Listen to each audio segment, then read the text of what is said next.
Сәлем балалар! Математика пәнінен 114 сабақ ұсақтау және төлем жасау тақырыбын өтеміз.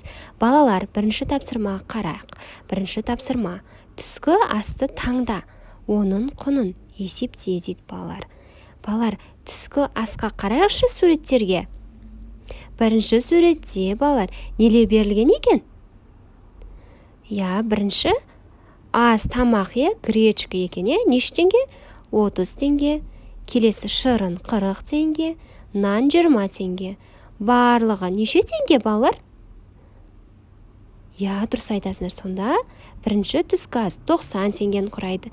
Ал екінші түскі ас ботқа 30 теңге, салатымыз 50 теңге, сүтіміз 20 теңге. Барлығы 100 теңге. Ал келесі үшінші түскі асымыз йогурт 30 теңге, шәй 10 теңге, булочка 20 теңгені құрайды.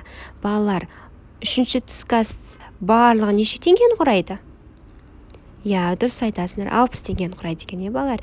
Енді балалар, қай түскі ас арзан, қайсысы қымбат? Қаншаға арзан? Әрбір түскі астың құнын қандай монеталарды жинап төлеуге болады? Анықтайық. Балалар, ең арзан түскі ас қайсы екен?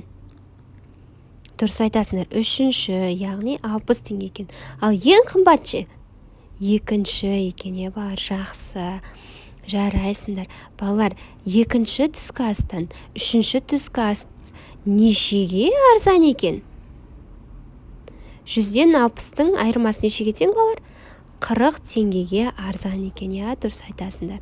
Балалар, әрбір түскі астың құнын қандай монеталармен жинап төлеуге болады? Мысалы, 90 теңгені 50 теңге, 20 және 20 теңгелердің қосындысы, балалар.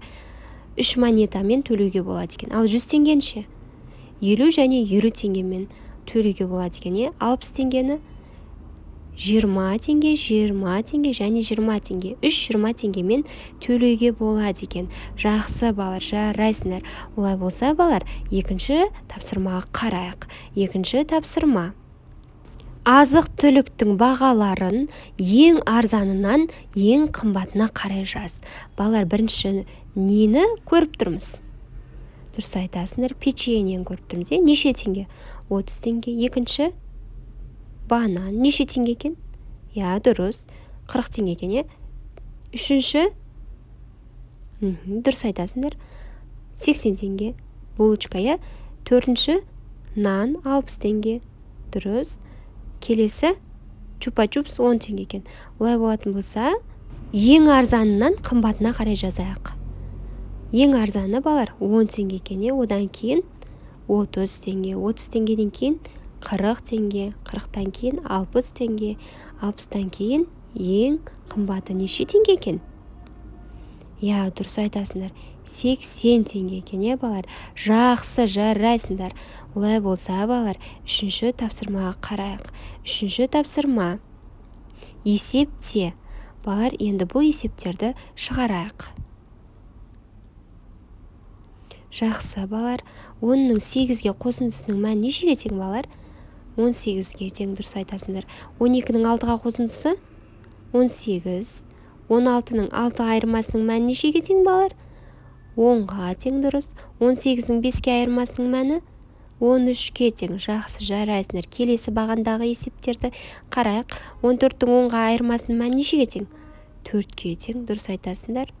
15-ке 3-тің айырмасының мәні 12-ге тең. 17-дің 2-ке қосындысы 19-ға тең.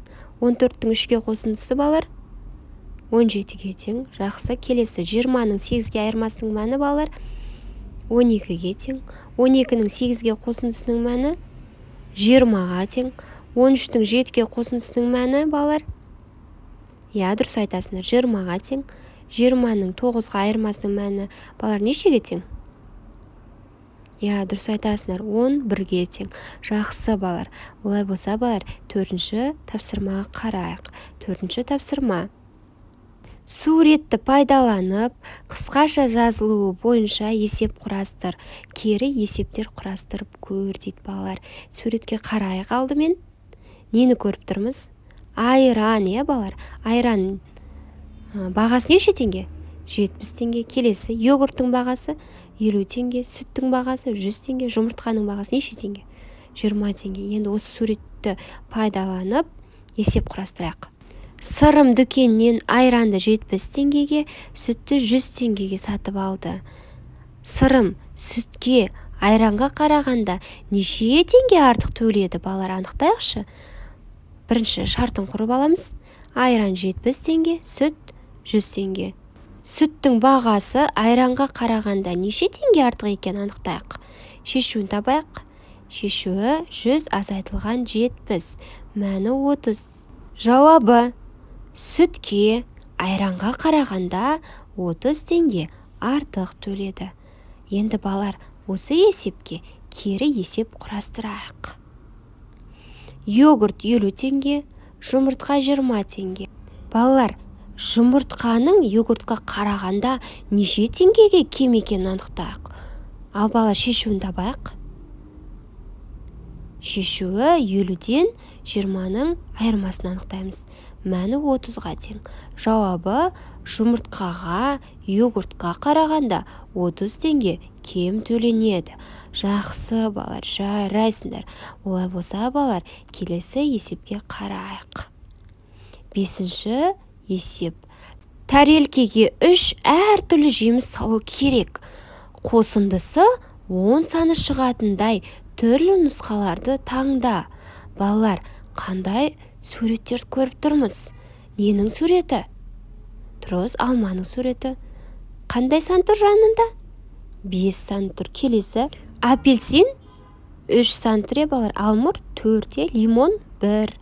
Келесі өрік 3, ананас 4. Ал енді балалар, осы жердегі тәрелкелерге 3 түрлі жеміс салу керек. Бірақ қосындысы 10 болу керек. Бірінші тәрелкеге салайық. Бірінші алманы салайық. 5, алмұрт 4, лимон 1. 5-тің 4-ке қосындысы 9, оған 1-ді қоссақ 10. Жақсы, бірінші тәрелкеге салдық. Келесі екінші тәрелкеге салайық. Өрік 3, апельсин 3, ананас 4. 3-тің 3-ке қосындысы 6, оған 4-ді қоссақ 10. Жақсы балалар, жарайсыңдар. Осымен біздің сабағымыз аяқталды. Каналға жазылып, лайк басып, комментария қалдыруды ұмытпаймыз. Сау болыңдар балалар.